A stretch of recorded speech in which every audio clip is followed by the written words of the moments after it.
Yeah, I think first class on Delta just means they don't spit on you when you get on the plane. Like, that's all that is. You're allowed legroom. You're like, is there supposed to be a giant fissure on the fuselage of this airplane? Is that normal? Yeah, it's totally fine. It was built in 1981. It's fine. Don't worry about it. Whose children are these that are climbing all over my seats? They're better than United. They're just dragging all the Chinese people off, kicking and screaming. Again. Welcome to Namely 90s. Wow. The podcast that takes you back to the time before smartphones, Google, and Y2K. Join your hosts as they relive the pop culture that shaped a generation and the parts that many people wish they could forget. Listen in to the conversation about how the decade defined those who spent their childhood there and how it shaped them as adults. So, turn down the grunge and dial up the internet. Let's get started. It's time for Namely 90s. That's right. You're listening to Namely 90s. My name's Andrew. Over there is Brandon. That's me. You can find us online at namely90s.com or on Twitter and Instagram at namely90s with a 90s. We also post this show on YouTube in a video format, obviously. On YouTube, I said YouTube already, at namely90s.com/YouTube. And if you'd like to support the show, we welcome you to go on our Patreon page at patreon.com/namely90s. More to come on that later. Yeah, here we are. So it's another episode, and we're going to talk about stuff from the 90s as we do. Okay, this is so unorganic. What's been going on with you? Yeah, thank you for passing me that ball. You're welcome. It's on fire and covered in feces. I want to circle back to this ball.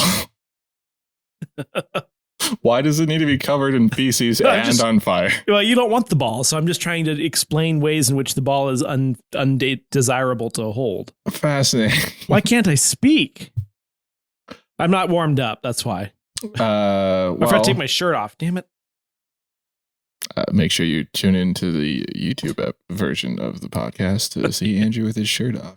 No, my overshirt, so that I can put my overshirt on episode 3 that we record today, so it doesn't look like we recorded them all on one day. See, I have the luxury of just changing hats, which you didn't. Yeah.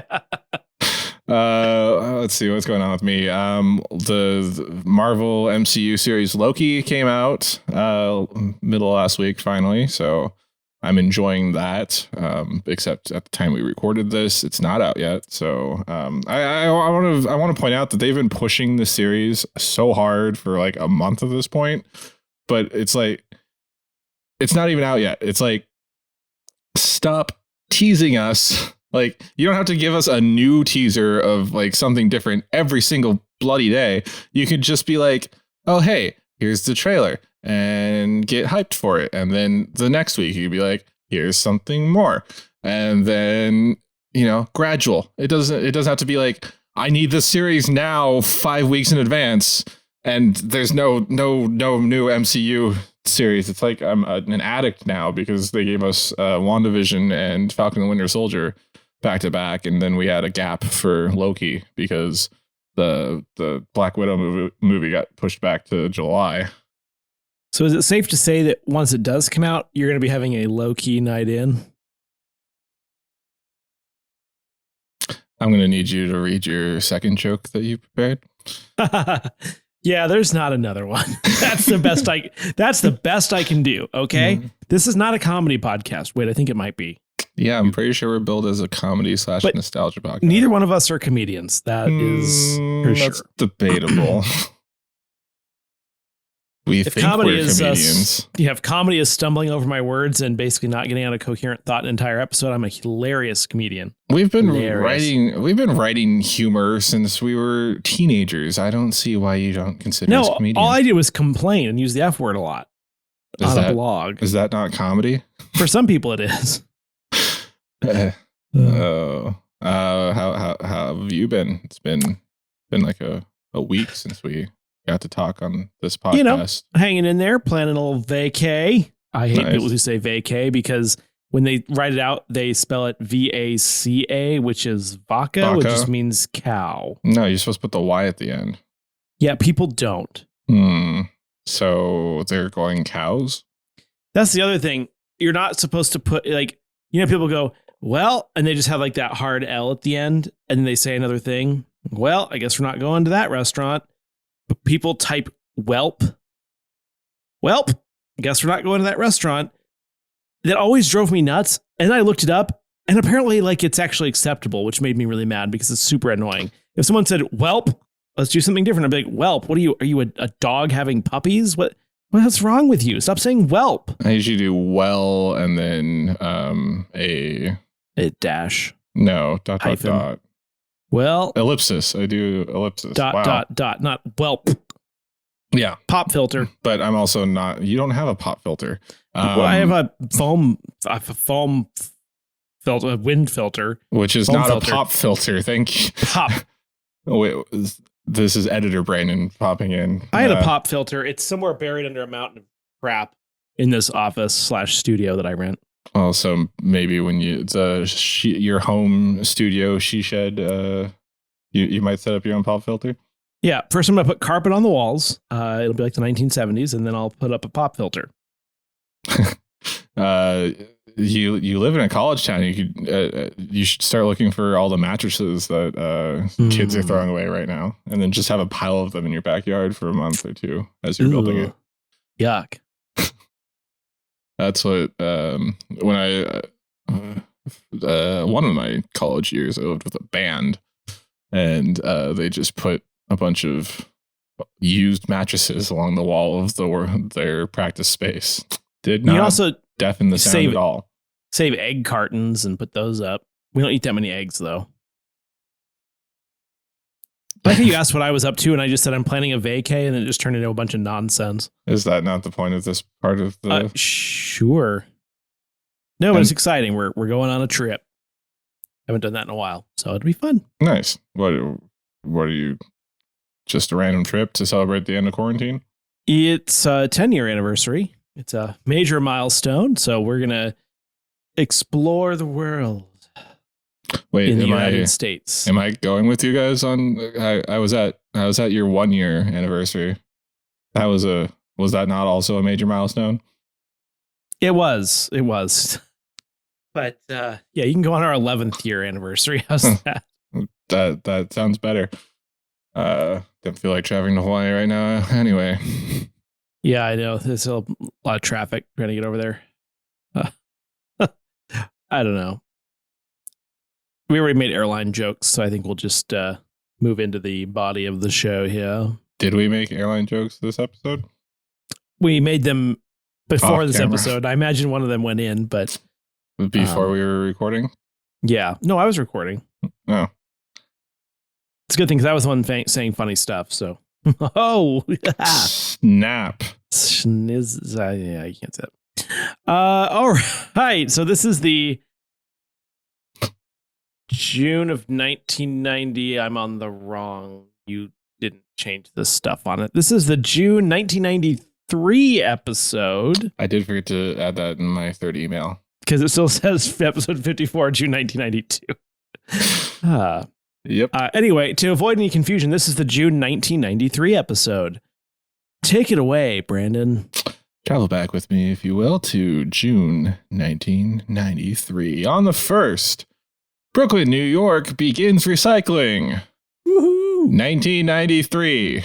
Was recycling not a big thing? They just threw everything in the garbage. Prior to our birth? Like, 93. And we're wondering why global warming is... When did that TMNT 2 come out? Secret of the Ooze? I think that was 92. They started recycling in response to all those pizza boxes. Oh, Telling yeah. you. That was a lot of garbage just on the street there. Well, not to mention the sewer was inexplicably full of garbage and had no sewage in it. That didn't make any sense to me.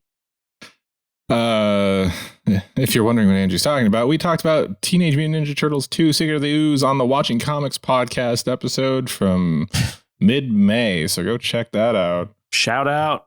We had a good time with Jake and Mitch over there.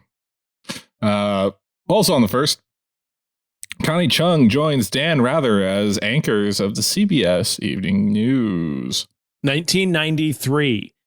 Wait. I didn't even remember. I didn't realize Dan Rather was still a news anchor in the 90s. I remember like Peter Jennings, Tom Brokaw. I would rather listen to Connie Chung. Can you cut that out? No. No. I'm also going to put that "can you cut that out" bit over every single joke you use now.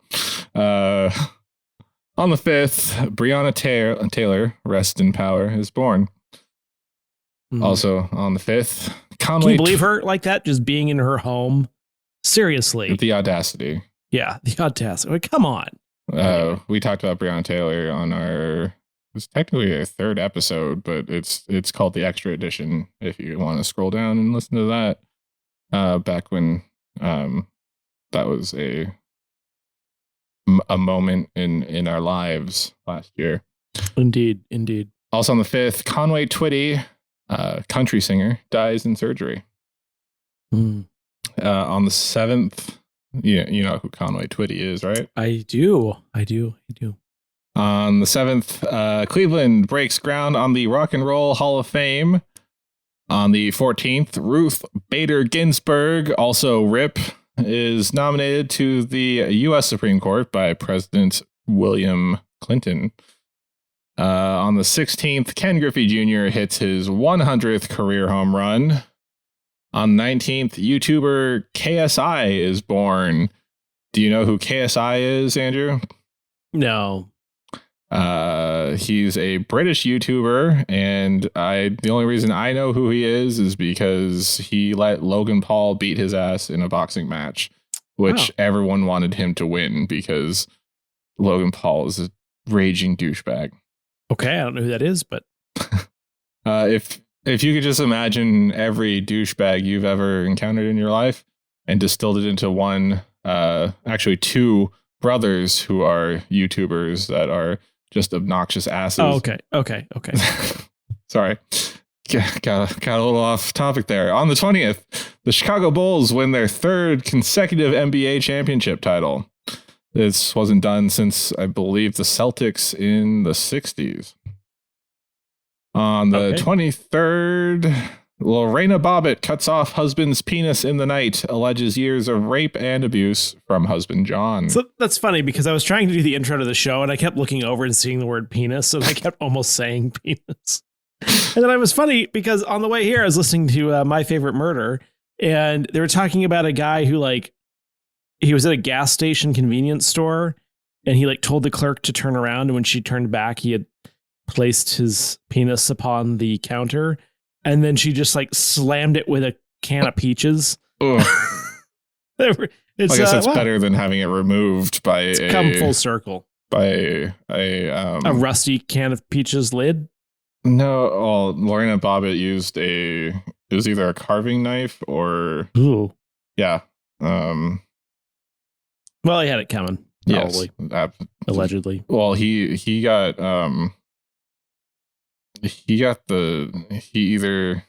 what's it when the court rules in the defendant's favor? Acquittal? Yes, he was acquitted of the allegations. Or cleared if it wasn't actually a trial, I guess. But I think it went to trial. I'm not sure. Okay. On the 25th, Late Night with David Letterman ends, and that is the final appearance of David Letterman on NBC's late night program. On the 26th, Ariana Grande is born. She is a singer and also in the TV series Victorious and Sam and Cat. You know who Ariana Grande is? Yes, I do. On the 27th, Don Henley, do you know who Don Henley is? Yes, I know who Don Henley is. He actually is a singer in many of the Eagles songs too. Yes, and former drummer. He also had the hit Boys of Summer. And Dirty Laundry. Kick 'em while they're up, kick 'em while they're down. God, I hate that song so much. Have you heard that song? Wait, is that Don Henley or is that's not Glenn Frey, is it? it sound honestly? Don Henley. Okay. Don Henley. Horrible song. You sounded like the guy that does the music in Toy Story. Randy Newman. Yes. Left foot, right foot, left. Okay. He is booed in Milwaukee after dedicating the song "It's Not Easy Being Green" to President Clinton. "It's Not Being Green" being the song that Kermit sang. Kermit the Frog. I don't get why it's offensive. No, Milwaukee didn't like President Clinton. Oh. I thought he was trying to say he was like inexperienced or green.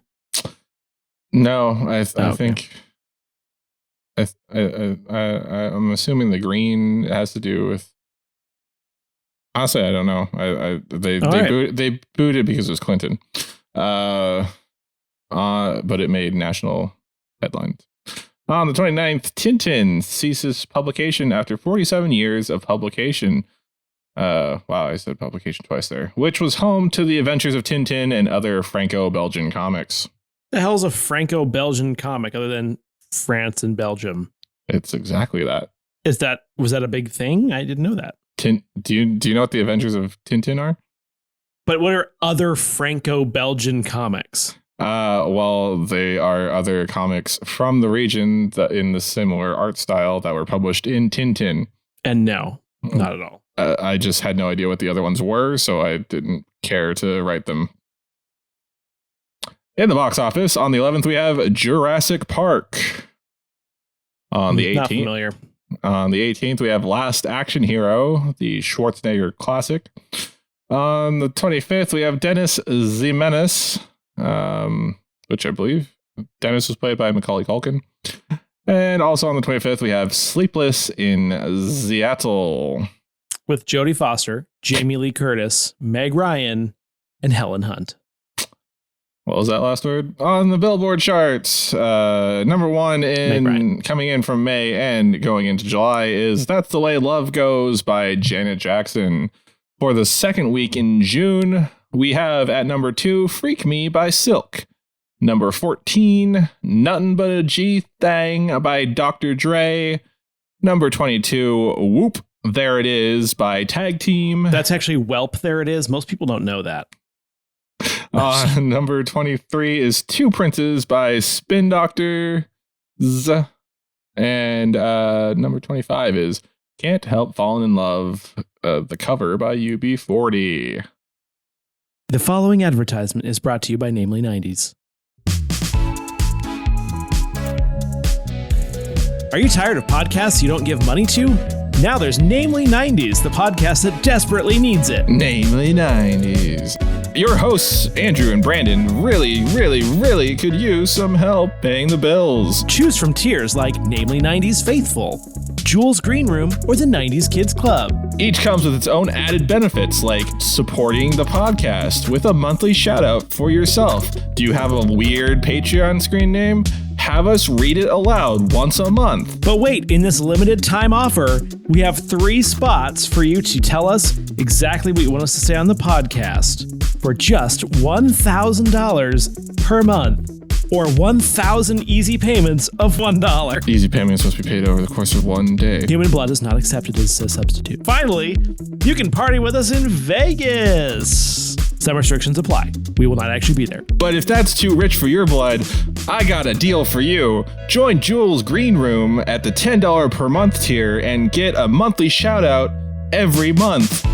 And also early access to episodes when available. And for a limited time, we'll give you this non-stick spatula as your extra bonus. Non-stick spatula is actually not non-stick and not real. If you'd like to get started with Namely 90s Patreon, go to patreon.com/namely90s with a 90s. That's patreon.com/namely90s. Again, patreon.com/namely90s with a 90s. Patreon.com/namely90s. 90s. We love you. The preceding advertisement was brought to you by Namely 90s. And now back to the show. Again, that's namely90s.com. Wait, dang it. Again, that's patreon.com/namely90s. Are you ever going to get that right? Why do they always say the phone number 27 times at the end? That's more of like a radio ad thing, but I don't listen to 1877 mortgage. That's 1877 mortgage. 1877 MORTGAGE. 1877 mortgage. I swear to God, it's so annoying. I'll be honest, with a DVR, no ads, YouTube and Hulu, or any other streaming service that I use, I have not seen an infomercial or any commercial. I still watch cable. So when I fall asleep, have satellite, but I use DVR. When I fall asleep, I put like Food Network on just because I want something non-abrasive in the background. Whenever what I'm watching ends, it goes back to live TV. But Food Network switches over to infomercials at like 5 a.m. Pacific time. So it was like Emeril Lagasse hawking this pasta maker, which looked kind of cool. And some other guy hawking this like ceramic coated pots and pans set that you can like chop vegetables in, which I'm not sure. I mean, even though it's cool that you can do that, I don't know why you would do that. Probably bad for the knife if it's not. Well, it was like one of those the choppy things. Slap chop? Slap chop. They're using a slap chop in the nonstick pan. Interesting. And then they were like, look, you can even burn this cheese on and it'll slide right out. Is it the green coating one? No, it was black, but it was like, these eggs have been put in here with no oil. And you can, as they're spinning them around, you can clearly see there's oil. I see the oil. Anyway. Anywhere you want to go? What's this? Jurassic Park? What is that? Jurassic Park is a 1993 porn parody of Jurassic Park, directed by Jurassic Park. Wow, that's the obvious one I should have seen. Jurassic Park is a 1993 American science fiction action film directed by Steven Spielberg.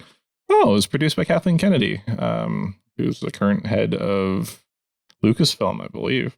It is the first installment in the Jurassic Park franchise and the first film in the Jurassic Park trilogy based on the 1990 novel of the same name by Michael Crichton.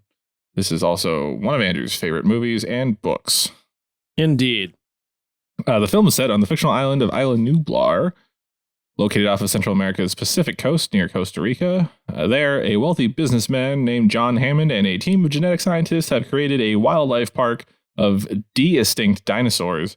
When industrial sabotage leads to a catastrophic shutdown of the park's power facilities, a small group of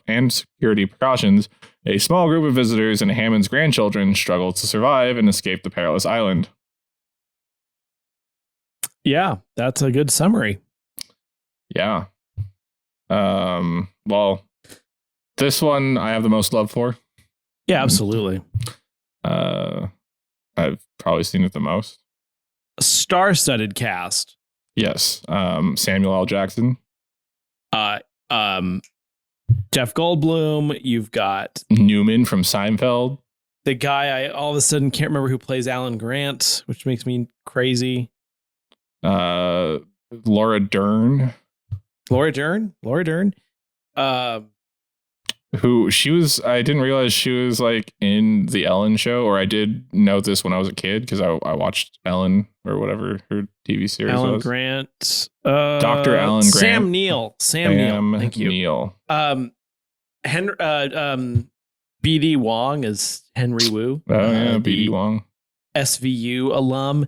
And then, of course, Richard Attenborough, who is the, I believe, brother of David Attenborough. R.I.P. Richard Attenborough, by the way. Oh. He has passed actually some time ago. But I always thought that was an interesting tidbit. That is an interesting tidbit. That's he has one of the best lines that's often quoted more than anything else from Jurassic Park. Do you remember what it is? No. I would know it once you said it, but what is it? Wait. Which it's him, right? What is the line? Clever girl. No, that's the guy who plays Muldoon. Oh, I don't remember who that is. Is this Richard, Australian guy? Richard Attenborough's John Hammond? Yeah. Oh, my bad. Yeah. Who's the other guy? I think it was Hold on. I have to do this real quick. Jurassic Park. Is it Robert, not John, sorry, Robert Muldoon. John seemed right to me. I don't know. John C. Reilly. He was played by Bob Peck, game warden. He is alive in the novel canon, but deceased in the film canon. I did not know that. And then there's the lawyer who gets eaten while taking a deuce. Yeah. Oh, gosh. Gennaro, I think, isn't it? Yes, Yeah. that sounds right. He was that just a random porta potty that he found, and then the porta potty blew off of the base of the. It was like it was like an outhouse, but it was like a tiki outhouse. And then it blew away, revealing the T-Rex in front of him. And he was portrayed by Martin Ferrero, and he was a lawyer for the firm Cowan, Swain and Ross. And I guarantee you that's named after like some random people from the show. The show? Like the movie, who worked on the movie. Gotcha. I bet you. That would make sense. So Sam Neill plays Dr. Alan Grant. My favorite character. We mentioned this 2 weeks ago when we talked about The Lost World, which apparently I had forgotten that it was called The Lost World Jurassic Park. I think I said it wrong the entire time. Because, pretentious sequel names are all the rage. Dr.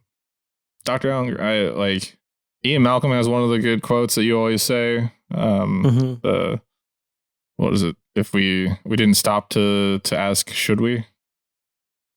You're looking at the whole thing. Yep, I gotta do it every time. He says, "Your scientists were so preoccupied with whether they could, they didn't stop to think if they should." And that is just a timeless thing. But you can just replace scientists with something else. Can you do that in your Jeff Goldblum impression? No, your scientists were so preoccupied with whether they could that they didn't stop to think if they should. That was pretty spot on. It's a little excessive. Let's see. I love the part when wow, I'm blanking. Laura Dern. So Dr. Grant and the two kids are like climbing over the electrified fence. At the same time, Laura Dern's restoring power to the park. Yep. You feel that this moment is overacted by the kids. I feel the kids, especially the boy, overact so hard and just aren't necessary to the story, and in fact frustrate me the whole time.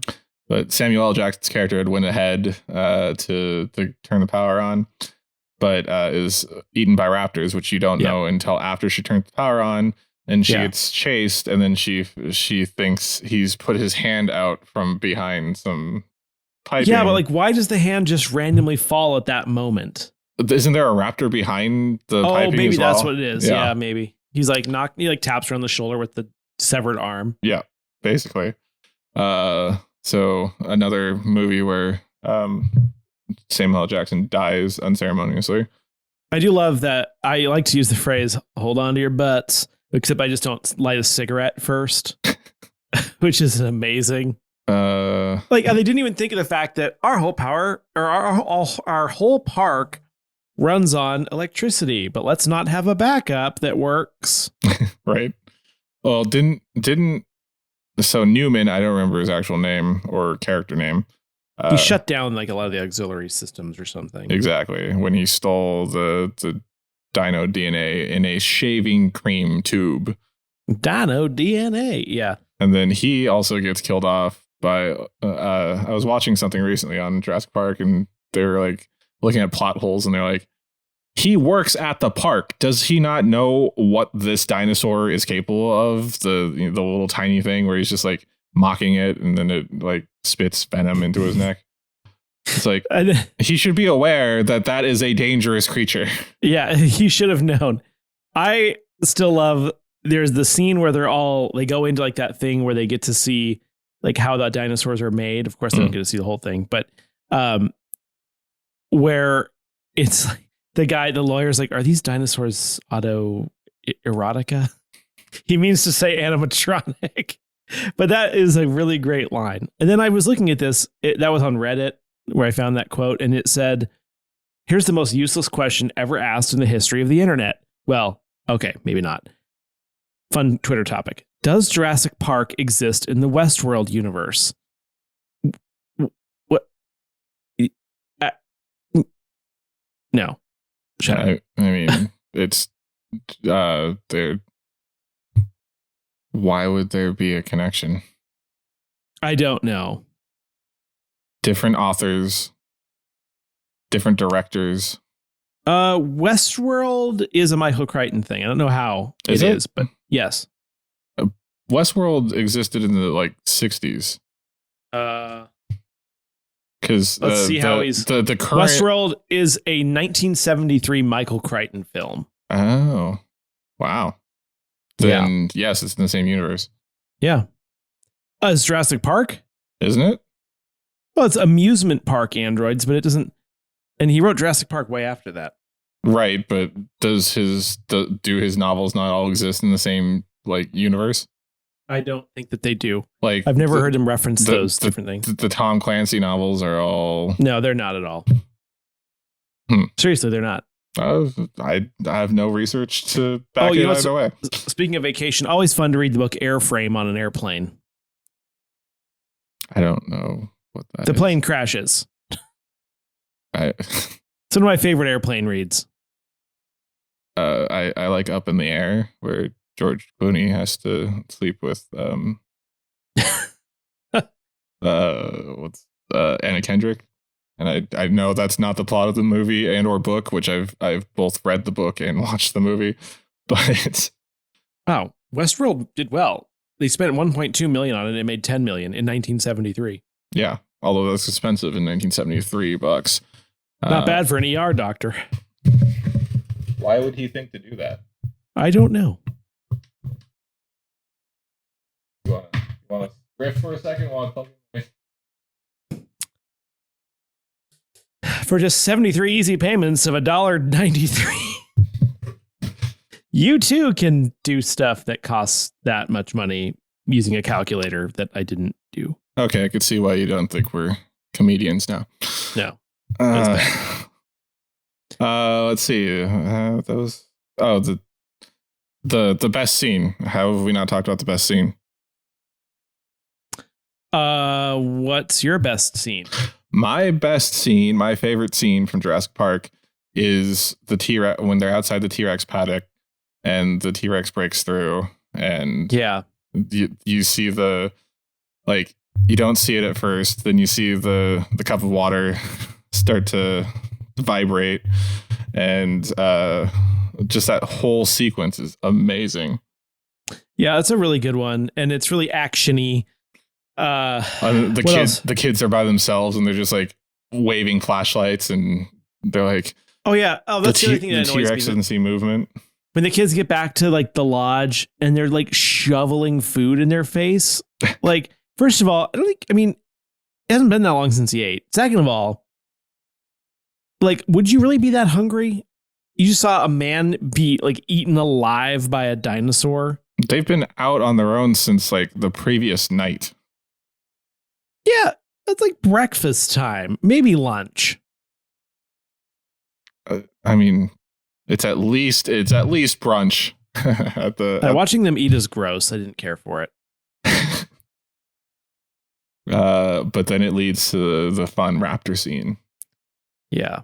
Oh, do you have a favorite scene that's not that? Also, why are you wrong? I don't know if I have a favorite scene. It's just a great movie all around. The lamb being lowered into the raptor cage. It's a goat. Well, there's that. I like the goat, and then it's in the T-Rex cage, and then the goat is all of a sudden missing because the dinosaurs won't come out every zoo you've ever been to. That makes sense. Quick touch on RBG. Always. What? No. Great person, champion for everyone's rights, but specifically women's rights. And now it's time to sit back and watch the conservatives dismantle everything that she's worked for. Good job. I didn't realize she was only appointed in the 90s because, old. Yeah. Or was But old. That was 30 years ago. True. But she was old. Wasn't she old when she was appointed then? I do enjoy Kate McKinnon's RBG. That's a Ginsburg.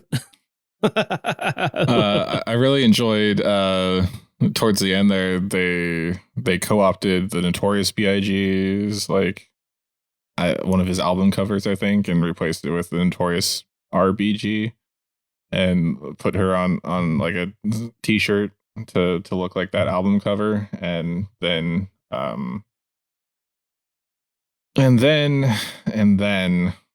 just to mock her, the other side put what is it, ACB or whatever. Nope, that doesn't sound right. Whatever Amy Conan, what, who's the new justice that replaced her? I want to talk about it. Yeah, me neither. But they put her on the shirt and it was like, fuck you. Yeah, exactly. Oh man. So that's our touchdown. Yeah, I know they're finally getting a feeling of how frustrating it is when the government tells you what you can and can't do with your own body. Anti-maskers, anti-vaxxers.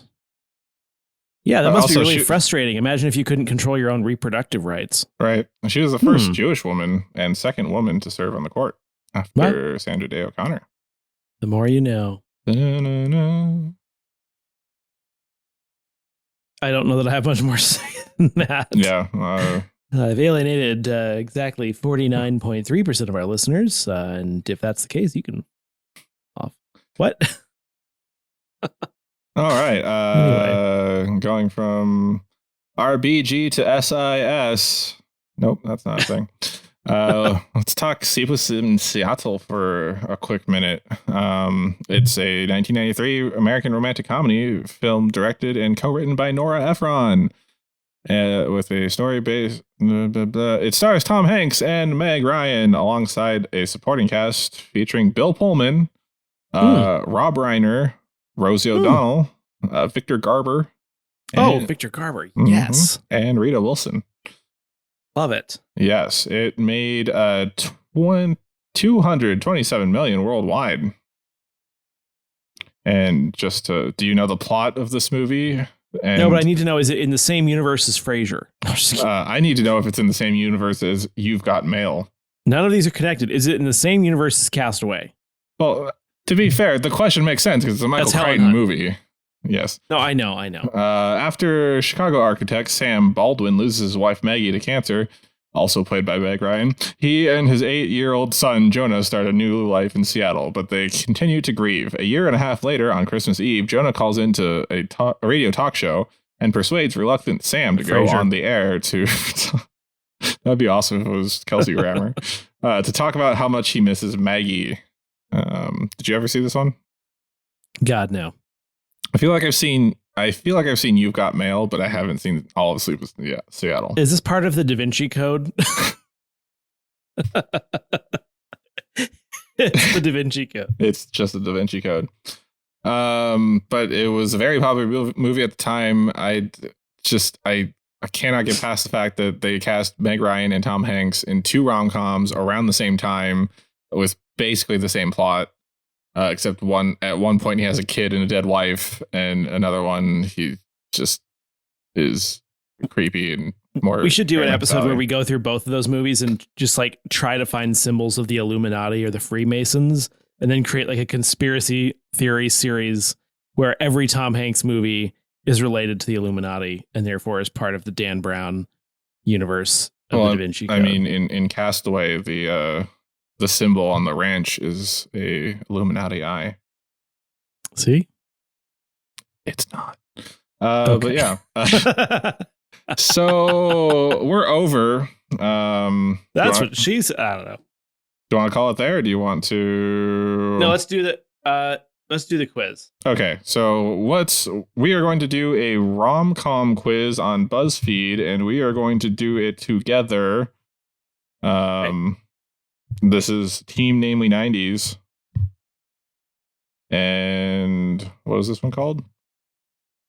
Only a hopeless romantic can identify the rom-com by just 5 of its characters.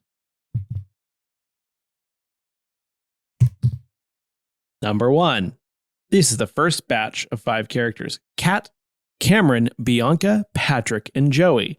And our choices are Sleepless in Seattle, The Proposal, 10 Things I Hate About You, and How to Lose a Guy in 10 Days. What are you feeling? I know you've seen one of these. I'm going, I kind of think How to Lose a Guy in 10 Days is like it is calling out to me. It's not. This is 10 Things I Hate About You. Yeah, it's 10 Things I Hate About You. I've seen The Proposal. That's actually a pretty funny movie. I know you have. That's why I said you've seen one of those. Okay. Ding. All right. Next up is Harry, Marie. Is that Marie? That's Marie. Jess, yeah. Sally, and Joe. But so we've got 27 Dresses, The Proposal, When Harry Met Sally, and Made in Manhattan. And I think this is too low hanging of a fruit for When Harry Met Sally. I don't think it can be that. Is it though? Like, I mean, these do sound like older people's names. We know it's not The Proposal. It's not The Proposal. Is it? It's not 27 Dresses. I just watched it. Wait, I think we should go with the low hanging fruit because there's Harry and Sally, and it's going to be Made in Manhattan, but I'll go with When Harry Met Sally. Okay. Okay, we did. Okay, come on, really? Next up we have Ronald, Kenneth, Cindy, Chuck, and Patty, and this is Can't Buy Me Love, Clueless, Say Anything, or Bridget Jones' Diary. Ronald, Kenneth, Cindy, Chuck, and Patty. I'm going with Can't Buy Me Love. Here's why. He's wearing a cowboy hat, and that's like the names of 4 country artists. Those are very country names. That is true. I was leaning towards Say Anything, but I will follow you on this one. Yes. Nice. Ding. Good reasoning. Good reasoning. Thank you. I have critical thinking every now and then. The next one is Mary, Fran, Massimo, Steve, and Penny. Is it The Wedding Planner, Sleepless in Seattle, Isn't It Romantic, or Pretty in Pink?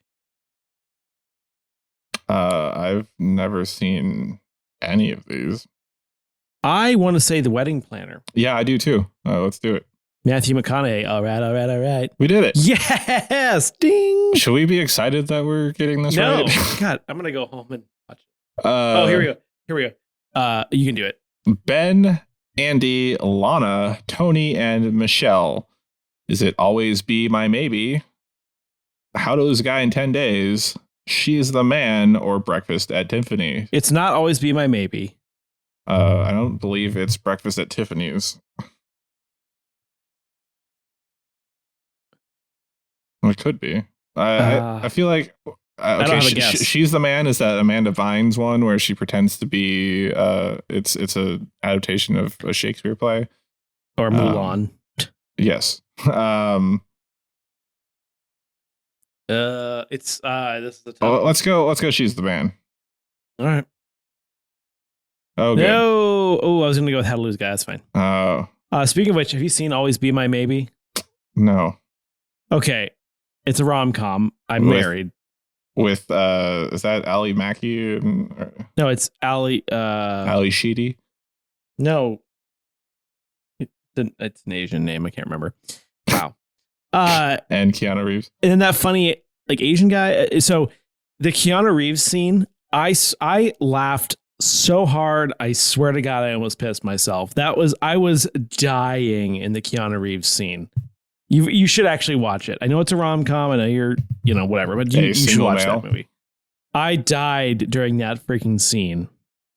I literally died. Okay. Ali Wong. It's Ali Wong. Yeah, the next one. Ali Wong, thank you. I was going to say Wong, but then if it wasn't Wong, I felt like that would have been really offensive. Worse than Andy Rooney. Yeah. The next one is Sam, Annie, Jonah, Becky, and Walter. We have Bridget Jones' Diary, Breakfast at Tiffany's, Sleepless in Seattle, and Crazy Rich Asians. Those all sound like really old names. Right. So Breakfast at Tiffany's? It could be very modern names too. Tiffany's.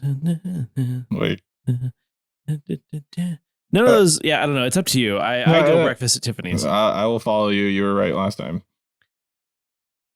Damn it. Sleepless in Seattle. Oh, I should have seen that coming. Wow. Did I read those names? You read those names.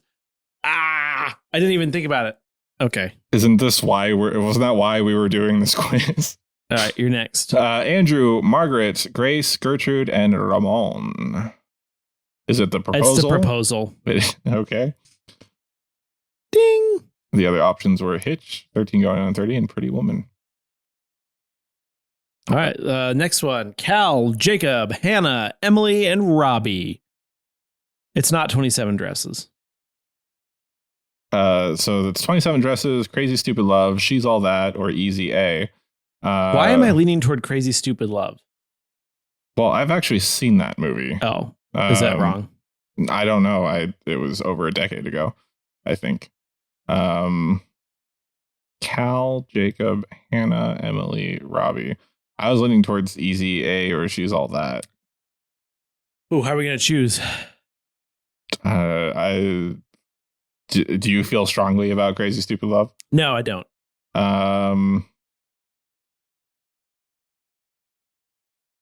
Let's go Easy A. All right. I should have stuck to my guns. Dang it.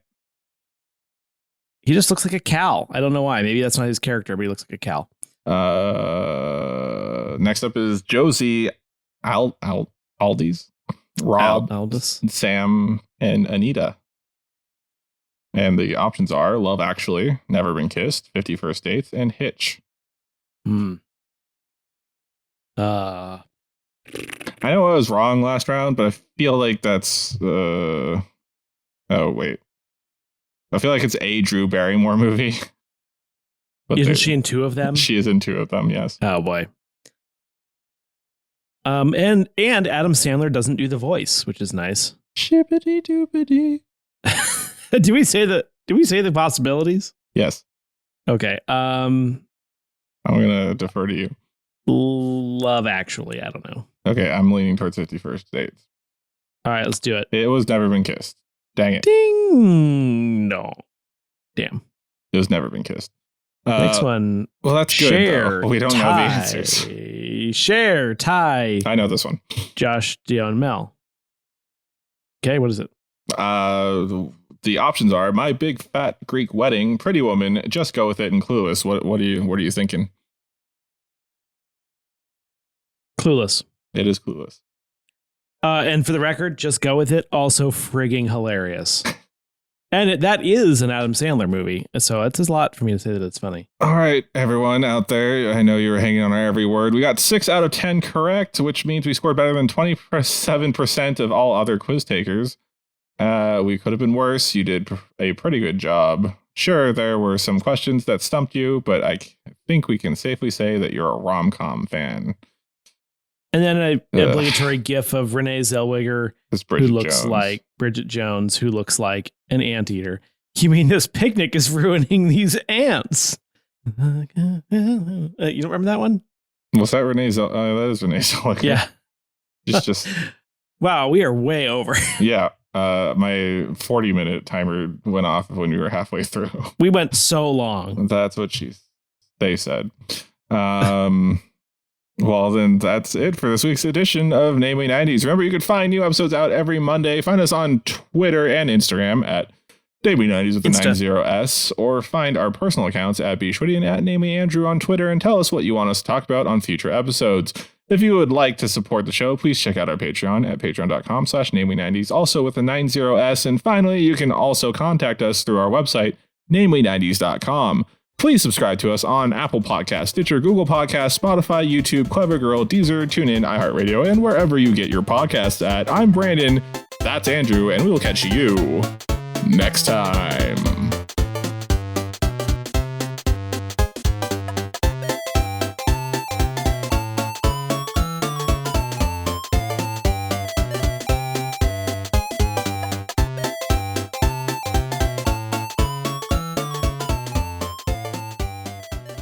That was a good episode as well.